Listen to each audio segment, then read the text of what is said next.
Here's a reality check. Selling your business can take 6 months if done the right way, can take 2 years if done the wrong way. What's the difference between quarter of the time versus a quarter of a decade? What's the difference between all value for the business versus half price? Same facts, same circumstances, same company, same people, process, product. What's the difference? That's what we're going to talk about in this video. The next 10 minutes or so, I'm going to walk you through, with the help of our whiteboard this week, 6 steps along the path of selling a business that are going to make or break the outcome, and what each of these entails and how best to pursue them. Whether you're hiring us, whether you're hiring someone else, important to follow these things. Not everything needs to be done perfectly. Nothing can be done poorly. I'm Arthur Petropoulos, managing partner here at Hillview Partners. We're a lower middle market investment banking firm helping companies typically generating now $1 to about $20 million of EBITDA, sell their companies, secure capital. Today, as mentioned, we're going to be using the whiteboard. You're also going to see the background here. I'm doing my best Ian Fleming impersonation, no Beefeater gin, Dunhill cigarettes, or ST DuPont lighters. But nonetheless, here we go. All right, get started. Let's just make a list from 1 to 6 here. That way we have somewhere to jot down some notes. From 1 to 6. Very good. Let's insert that. This will be our framework that we can work from. All right, good. Next, let's get a pen here. So the first of these is going to be a plan, and that really pertains to you as the seller more than anything else. Why are you selling? What is the plan for the next step in life? Why does it matter? What is the outcome that you actually want? But without that, that is kind of the North Star of any exercise because it delineates or defines what's the actual objective here. What are we trying to accomplish?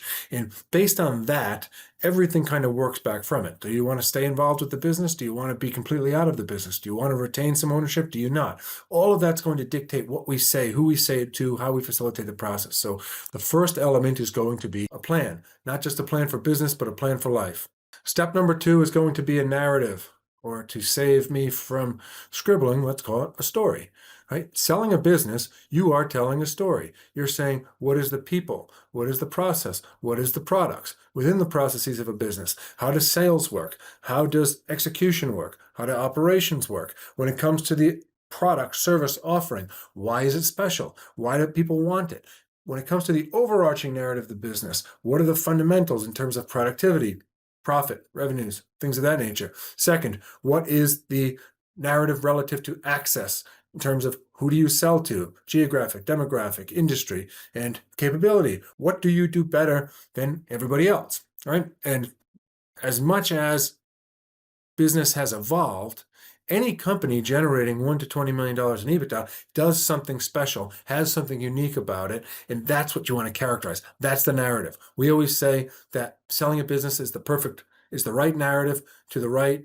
And we'll fill in those blanks in the next steps here. However, 3 elements there. And so you have a plan, what you want to accomplish. Now you have a story. Now you've crystallized what the business is.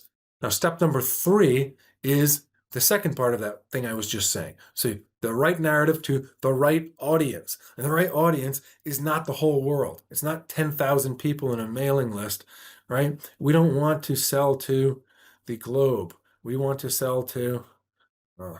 spelling's going to get worse every step here. However, we want to sell to the right audience. In our case, that's going to be, let's call it roughly 200 parties max. But again, we are looking for the missing puzzle piece. So if you think of the entire world of what they have, they want a perfect circle, but they're missing this thing. And if your company tends to be that shape, then despite this not being an actual circle, you get the point. What access do you have that someone else does not have? What capability do you have that someone else does not have? What, again, could be that you sell adjacent services in a different geography. You sell adjacent services in the same geography. You sell more of what they already sell in different places to different people. But every company in the world basically has a strategic plan, or should, right? But most big companies say, okay, these are the 10 things we're going to accomplish over the next year. And so, or the next decade, let's call it. And so if your company is a means by which they can more quickly effectuate or accomplish the goals that they're already setting out for. That's exciting. If you found a company that already tried to do something and failed at it, but really still wants to be, right, that's captivating. And so, again, the right narrative, but to the right audience. We don't want to sell any businesses horizontally. You don't want to sell your business horizontally. You don't want to just sell from you, the entrepreneur, to another entrepreneur who kind of likes it, because again, they're looking for value. You got to tell them the whole story. They can't extract the cash flow from the business the same way that a big strategic can, in which case, or a private equity firm that has a lot of experience in the space, in which case they can pay more because they're going to get more. And so again, right narrative to the right audience. Now, step 4 is the next thing. So in that sentiment that we say, the right narrative to the right audience with the right process. And so again, if you, and we sent out a video last week for our newsletter. I think it was our last video that we put out there was there's steps to sales. I think the caption we used in the newsletter was, don't tell someone you love them on the first date, right? There's a process. There's a way of kind of teasing out interest from the audience. There's a way of delivering information that you're not, stuffing too much food in a baby's mouth, right? You need to do things in a way such that it absorbs, such that people gain interest, and such that you, as the person facilitating the process or as a company looking to sell, can sort out who's actually interested and who's not along the way. And so when we say process, this is a picture of a conveyor belt. There are ball bearings and the thing that goes under it almost looks like the wheels of a tank, but you get the point. The whole process needs to be moving smoothly in a sequential order at which each part of the exercise is further winnowing down the audience. And so if you think of a process kind of from start to finish, you tend to build up an audience and then chisel it back down.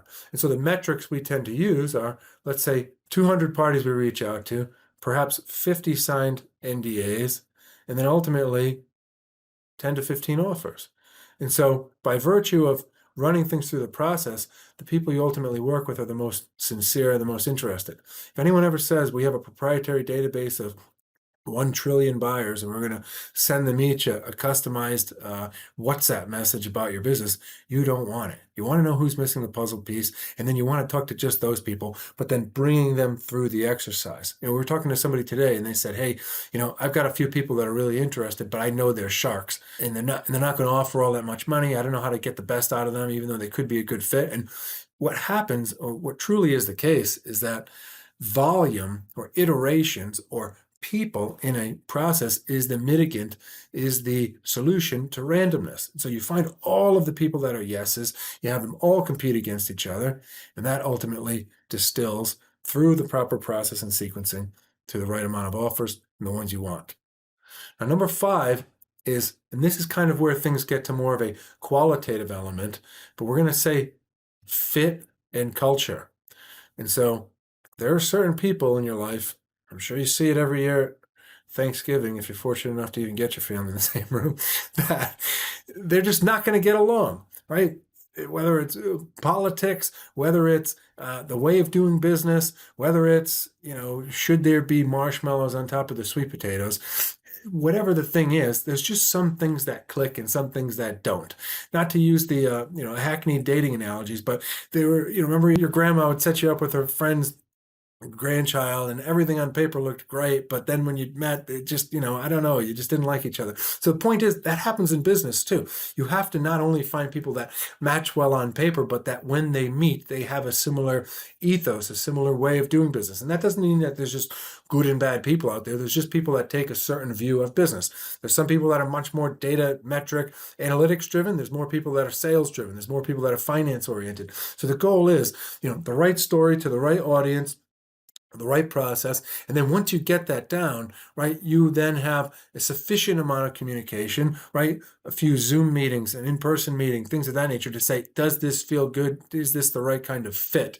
Again, people don't need to go on vacation for 2 weeks to really see if they like each other.